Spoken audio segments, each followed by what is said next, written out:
جہاں مولانا رومی کا نام آتا ہے وہیں پر بڑے بڑے شاعروں میں ایک اور شاعر یونس ایمری جو کہ ایک درویش اور صوفی کے طور پر بھی جانے جاتے ہیں، ان کا نام زیر فہرست شامل کیا جاتا ہے۔ یہ 1238 کو ترکی اناطولیہ میں پیدا ہوئے۔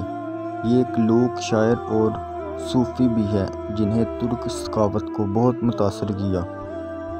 انہوں نے تشکیل شدہ ترکی ادب پر بہت زیادہ اثر ڈالا جو ان کے لیے اپنے زمانے سے لے کر آج تک فارسی اور عربی زبانوں کا مجموعہ تھا۔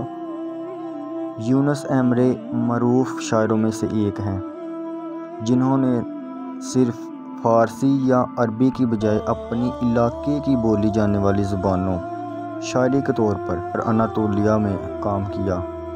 کہا جاتا ہے کہ یونس ایمرے ابھی 9 عمر ہی تھے کہ اناطولیہ میں خشک سالی پڑی اور یونس ایمرے کا گاؤں بھی اس سے متاثر ہوا، لیکن یونس ایمرے کو خود سے زیادہ لوگوں کی پرواہ تھی۔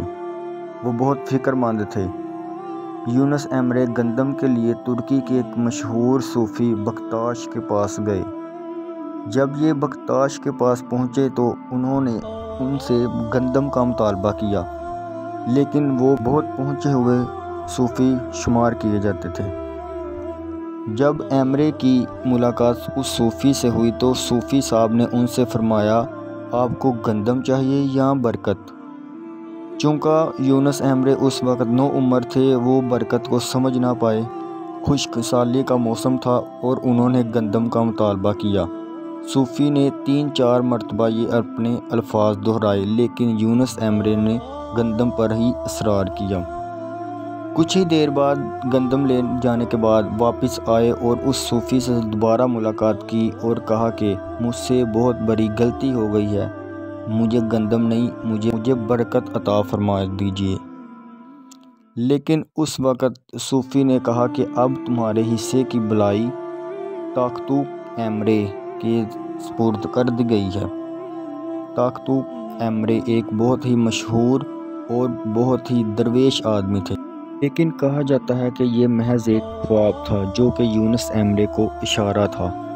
یونس ایمرے اپنی تعلیم مکمل کرنے کے بعد نالہان میں قاضی کے طور پر مقرر کیے گئے۔ نالہان وہ جگہ تھی جہاں تاقتوق ایمرے کا درسگاہ تھا۔ وہاں کے لوگ سارے شیخ صاحب کی بہت ہی عزت کرتے تھے اور ایک صوفی کے طور پر مانتے تھے۔ یونس ایمرے کی پہلے ہی تاقتوق ایمرے سے ملاقات کئی بار ہو چکی تھی، لیکن اس وقت یہ ان کو شیخ کے طور پر نہیں جانتے تھے۔ جب انہوں نے اس کو شیخ کے طور پر جانا اور ان کی درسگاہ میں جانے لگے تو یہ ان سے بہت متاثر ہوئے اور اپنا قاضی کا عہدہ چھوڑ کر ان سے بیعت کر لی۔ اناطولیہ پر منگول حملے کے بعد سلطنت روم کی سن 1243 کی جنگ میں شکست کے بعد اناطولیہ میں اسلامی صوفیانہ ادب پروان چڑھا۔ یونس ایمرے اس کے ممتاز شاعروں میں سے ایک بن گئے۔ یونس ایمرے کی شاعری کافی سادہ ہونے کے باوجود واضح انداز میں صوفیانہ تصورات کو بیان کرنے میں ان کی مہارت کا ثبوت ہے۔ یونس ایمرے کی سب سے اہم کتاب رسالۃ نوشی ہے۔